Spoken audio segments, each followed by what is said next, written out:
Welcome to Inspirational Journeys, everyone. My name is Ann Harrison, and today I would like to introduce you to my special guest, Christian romance author Sharon Srock. Welcome to the show, Sharon.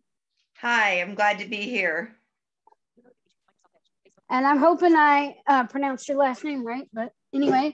My husband says it's Rock with an S in front of it. I pronounce it with I give it an H, Srock, 90% of the time, and I've been married 26 years, so I'm used to it. Yep, I don't doubt it. So, first of all, welcome to the show. Thank you for having me. So, tell us a little bit about yourself. Well, I haven't been an author for very long. I mean, not relatively. I've been published for about 8 years, maybe 9. I started writing Christian fiction when I was 54. I know that because I had no clue what I was doing. So they always say to write what you know. So my main character was a 54-year-old Sunday school teacher, which pretty much described me at that time in my life. So I just turned 66. So I've been writing for about 12 years, but published for about 9. I started out years and years ago writing Star Trek fan fiction, but that wasn't the path God had for me. So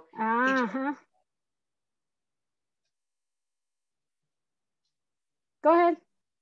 Well, I was just gonna say he redirected me in very obvious ways, and I didn't write anything for a really, really long time. You know, that human stubborn streak we all get, that if you can't do what you want to do, you won't do anything at all. But when enough time had passed and he thought I was ready, he nudged me in the right direction, and here I am. Yep. I was going to ask you about your sci-fi because I saw in your bio that you went from sci-fi to Christian fiction, and you just answered that question. So I'm going to jump into my next question, which is what inspired you to become a writer? I've been a reader all my life. I think I was born with a library card in my hand. I can remember going to the library on my bike when I was in the 3rd grade and bringing home basketfuls of books. You know, writing was never my dream. I just woke up one day and I was tired of reading some of the things I was reading, and back to the sci-fi, the Star Trek, thought I could do a better job. And I think that wake up that morning was God's initial poke on my shoulder saying, I have a plan for you. But it wasn't until he redirected my path, all those, you know, when he gave me my marching orders 35 years ago, I wasn't ready. But when he nudged me again 12 years ago, I think I was ready. So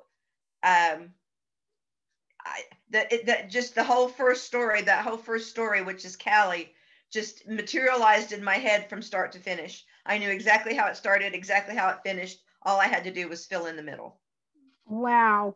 You know, that kind of sounds like me too, because I read this book in 2001 and Lee Smith was talking about how she was teaching one of her students to be a writer and she didn't think she could write, but Lee Smith showed her, you know, how to start the story. And then of course, that's when the writing bug bit for me. But here's the thing.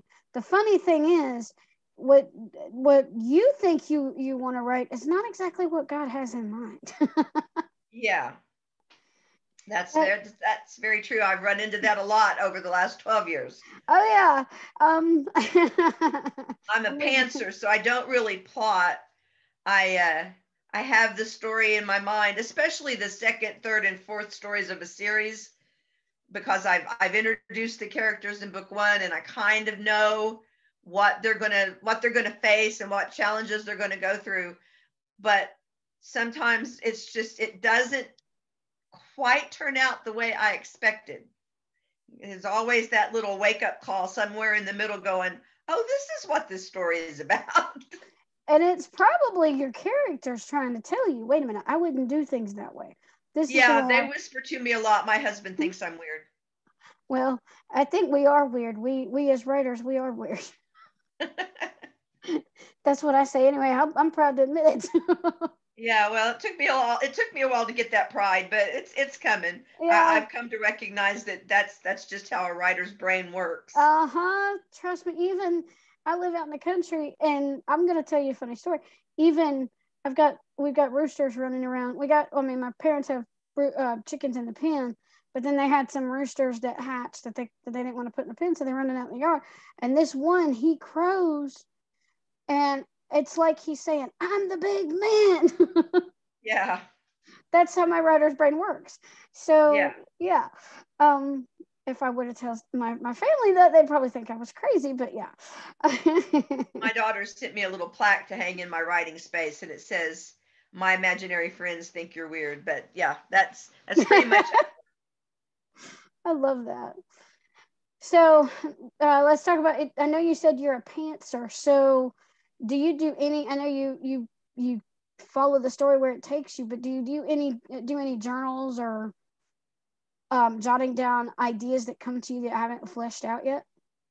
Well, I usually start with a single page. Let me grab this.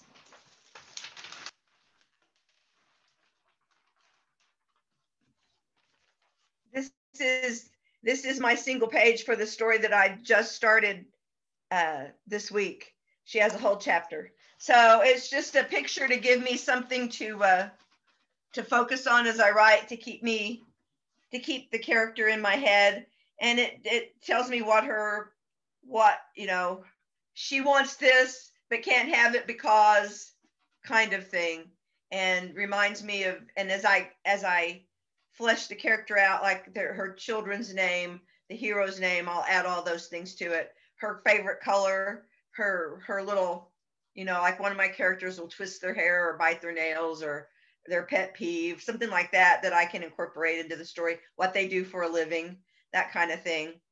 um, I just got back from a writers conference in Florida, and several of my friends and I roomed with Susan May Warren, and she's a big plotter. She teaches plotting, and she made sure, when she discovered that I was a pantser, she made sure that before I left, I had a complete plot for Maggie's story. So we'll see how that works as I write. Like I said, I've only done one chapter so far, but it's good to have that. It actually does feel good to have that whole story outline in my head. Whether I can replicate that for the story number 4 down the road, who knows? But you know what's funny about that? You think you've got everything ironed out, but then the characters totally take you in a different direction, Oh, I right? know. I fully expect that to happen, but I Oh don't yeah, I don't expect it to veer too far from the notes I brought home from conference. So we'll see. yeah, well, yeah. Let me know how that goes. Um, I will. so, so and like I told you before we got started, I read Ember. Is Holly the new book? Is that a continuation of the series? That is book 2 in the Crafted with Love series. It's book 17 in the umbrella series of the Women of Garfield, Ah, okay. or the Ladies of Garfield. Sorry, it's book 17 in the Ladies of Garfield, and but as far as the series contained inside that, there's the Valley View series, this Sisters by Design series, and now the Crafted with Love. There will be 7 books in the Crafted with Love series when it's all said and done. Oh wow. Yeah, I know with Ember, you caught me when her her friend had wanted her to raise her kids because she was dying of cancer. That caught me off guard. I'm like, uh-oh, what's going to happen next? And now I read that first chapter of Holly's story, and now I'm definitely intrigued by it because I want to see where that's going to go. Yeah, Holly was fun to write. Some stories, it's like pulling teeth to get them on the page. Mm-hmm. But Holly was one of those that I had a quirky idea, and I still don't know where exactly I got it. Where exactly, I mean, you know, most ideas we get are something that you have seen something similar in the past, or something impressed you, but I'm not sure where this one came from. And every time I sat down to write, the words were just there, and it was easy to write. Wow, it was like Holly was pulling you along, huh? She was right there every day. Yep, I know that feeling. So so this is your, like you said, the different series broken down into. Tell us a little bit about Holly. Holly is 24. She is not a believer, and she doesn't want to be. She lived her upbringing was very tough and very lonely. She has an older sister, Sage, who's 2 years older than her. That when Holly opens, Sage is a brand new Christian. So Sage is trying to get Holly to embrace what she has found for herself, and Holly's kind of running from that doesn't want to talk about it. But Holly meets this guy, and this guy turns out to be uh, a new outreach pastor at one of the local churches, and he takes on the same thing that Sage is trying to do, trying to convince her of the things that she needs to embrace for herself. But when Holly picks up, she's a crafter. She does Christmas ornaments, and for Ember's store, which we introduced in Ember's story, Holly does all of the Christmassy stuff. And she picks up an unpainted nativity set at a garage sale. And as she's painting them, the pieces come to life in her hands and tell her the Christmas story. Oh yes, I definitely want to read that one. You got to go out and get that. That just sounds like such an intriguing. That sounds like a Hallmark type Christmas story to me. It's very much a Hallmarky type of story, because we've got this. There's this romance building in the background, and you know she's trying to ignore. She thinks she's going a little crazy because the angel Gabriel tells her right up front, nobody else can hear us, nobody else can see us move. It's just me and you, kid. So it was such a fun story to write, because I got to make up parts of the Christmas story that we've never seen before. So, you know, how did Joseph feel? You know, what were the animals in the stable doing when this miracle happened? It was just the background of the wise man and the shepherd. I mean, it was a lot of fun to write. I will admit that I had a few stressful moments where I felt like maybe I was taking my imagination a little bit too far, but everybody that read the book said it was just spot on. Oh, and I like that supernatural element, because I do like the suspense, and I've got a Christian suspense is what I'm rebranding a book that I've written, but there's a supernatural element in this book, in my book too. So yeah, you're right up my alley there. Well, good. I hope you enjoy it. I will definitely let you know, because I will definitely review it when I get my copy of it. But so excuse me. Oh, I lost my train of thought there for a second. Sorry about that. So if you had some writing advice you wanted to share with the listeners, what would that be? I think the best piece of advice I ever got for myself was to not walk this journey in a solitary fashion. So much of what we do is just me and the keyboard. And I joined a writers group. I didn't even find the group on my own. One of my very best friends sent me a link to American Christian fiction writers, and I joined the local chapter of that. Probably 9 years ago, and that was the best thing I ever did for myself. Not only did I find community, but I found people who were further along in the journey willing to help me. And and their advice and their support, and just the community of feeling that I wasn't the only one with these voices in my head, that I wasn't going a little bit crazy, because I thought at first I really was. I was like, why are these, the first three characters in my first series, Callie and Terry and Pam, they were in my head without relent for a year. And they were just clamoring voices, and they were pouring stories out to me, and I didn't know what to do with them. I was putting them on paper, but I didn't know what to do with them. I didn't know how to make them readable or refinable, because I'm a long way from an English class in high school. And I found community in that group that really, some of them are my best friends now, and some of them will be my best friends until forever. Wow, that's amazing. Yeah, I had to learn a lot from writers groups too. But so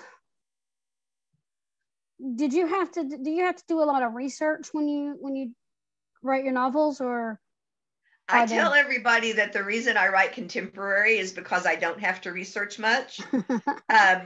Before I joined the local ACFW group, I didn't even know what Google was.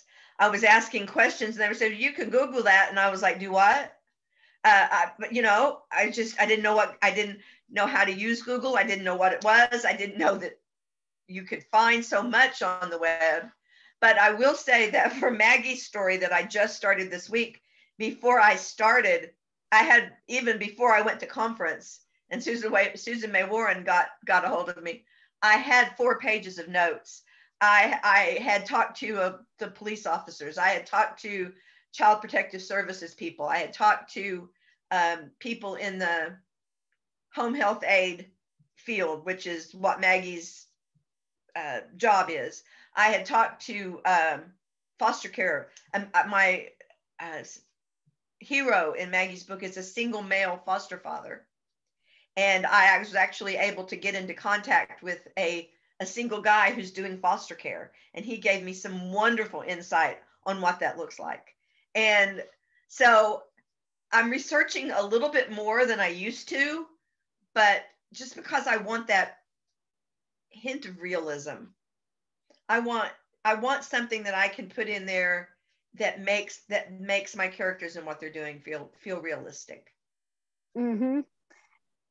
And another thing too that I was thinking, when you do your research, you learn so much, and it could probably become more inspire future stories too.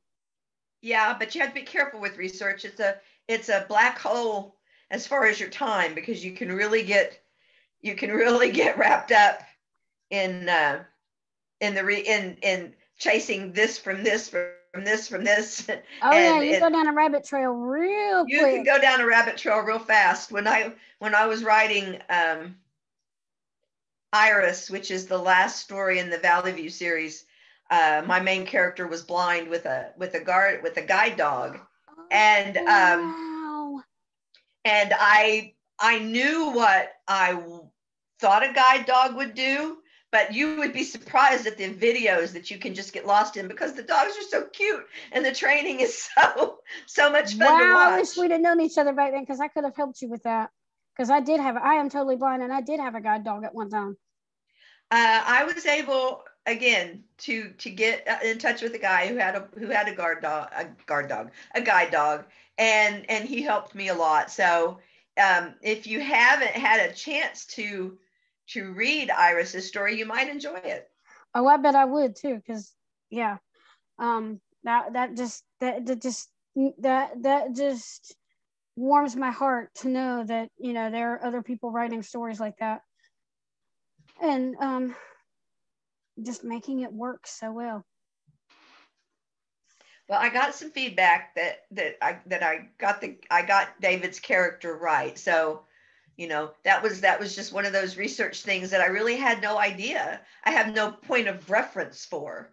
So I had to, how do they say, how do you salt your food? How do you, and I knew about the 12, 3, 6, 9. The clock face, yeah. Placement on your plate. but there were just things like how do you salt your food? How do you use your computer? There were a lot of things that this guy helped me with a lot.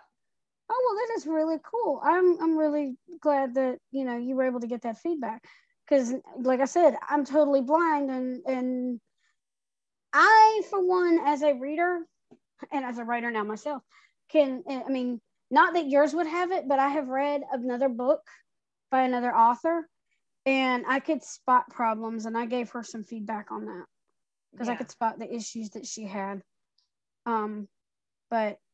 But thank you so much for portraying the character in such a. And I've got to read that book now. I think you'll like it. He joins, his uncle is the chief of police in my little fictional town of Garfield, and he's always wanted to be a cop, and he's depressed now because he's come back from military service blind, and his uncle makes a way for him to fulfill his dreams. So it's really, I enjoyed writing that book. Oh, wow. Is it on Audible or just on ebook? It's on Audible. I would be happy to send you a code, but I would have to look to see what I have available. I don't know if I gave them all away. Okay, just let me know. Or if you'll send me a link, I'll put it on my wish list and get it. I'll get something to you either way. Okay. So another thing about inspiration, do you get inspired by dreams? I'm going to say no. Like I said, when I started, the story was just there in my head. And as I neared the finish of Callie's story, Terry's story was in my head. And as I neared the finish of Pam's story is probably a lot influenced by my own experiences in some ways. I was never an abused wife, but some of the things she ends up having to deal with, I've had to deal with. But the story itself, I knew that A, B, C, and D had to happen in the story. So I don't think I've ever had a dream about a story. I just wake up and it's there. Don't be surprised if you do have dreams, because that's how I get inspired. Not all writers may do that, but I'm one that does. Well, good for you. So don't be surprised by that. Yeah. So, where can people find you online? I have a website, sharonsrock.com. Like I said, that last name is spelled Srock. So it's sharonsrock.com. That's where you can find all the information about what books are available and links to buy, and read the previews. You can also, I have the standard Amazon page and books to read page, and Facebook presence and stuff like that. Oh, wow, cool. Yeah, there's that rooster I was telling you about. Yeah, I don't do a lot of social media. I don't do Twitter. I have a Pinterest account I probably haven't opened in 2 years. I just don't have time. It's such a again, a black hole on your time, that I try to do my Facebook in the mornings, the necessary things, and then I don't really look at it much through the day beyond that. So. Yep. I dart in and out of social media, honestly, myself. I'm trying to write and do all that stuff too. But so, and I do, especially with Christian authors. I mean, if you don't feel comfortable, let me know. But I do ask, do you have a Bible verse you'd like to share with us today? There's so many. I last year in 2020, I went through about, I'm going to say 4 months of just bone numbing anxiety. There were days when I could not do anything but sit in my chair and cry. And I went to my doctor. He gave me some pills I couldn't take. And God did touch me and deliver me from that last October in a very upfront and personal way. But through all of that, my favorite Bible verse, I think I have it, I can say it. Be anxious for nothing, but in all things through prayer and supplication give thanks. And that got me through. Wow. That got me through. And the peace that passes all understanding will flood your heart. And I'm paraphrasing now because you put me on the spot and I'm nervous. I could quote it any day of the week. I'm sorry, I didn't mean to put you on the spot. No, you didn't. You didn't. It's not a bad thing. It's just that my memory's rattled right now. But that is when God speaks of the peace that passes all understanding. That's a real thing. Yes, I agree. I totally agree. Thing. Yeah, definitely. Because where would we be without it? I would be on the floor in a puddle. Most days. Probably. So yeah, that became my favorite Bible verse through all of that. Wow. So any last words before we close out in prayer? I don't think so, other than just thank you so much for letting me visit with you today. It's been a treat and a pleasure. And I hope that your listeners, I do have, if you're reading ebooks, I have several free downloads. If some of your readers haven't tried my books, if they'll look up Callie and Mac, and For Mercy's Sake, they can get those books for free. Oh, cool. Okay. So y'all need to check those out. So would you like to close us out in prayer? Father, I'm so grateful to you. I'm grateful to you for all of your blessings and all of your opportunities. It's been such a joy to meet and visit with Anne today. I thank you because you've arranged that for the both of us. And I pray that you will go with both of us as we write and we struggle and we work to follow the path that you've laid out before us. For those who are listening, I pray blessings on them, blessings that only you can give. In Jesus' name, amen. Amen. So we challenge you today to go out there and read to get inspired, write something inspiring, and share your creation with the world. For when you've touched one life, you've touched thousands. Guys, don't forget to check out Holly by Sharon Srock. It is just launched today. Well, yeah, as we are recording this, although this will air next week, but still, when you are hearing this book will already be out in the world, and I would encourage you to go out and check it out. I'm going to check it out for sure. So thank you for joining us today on Inspirational Journeys, and I hope you have a blessed day. And remember, your story matters.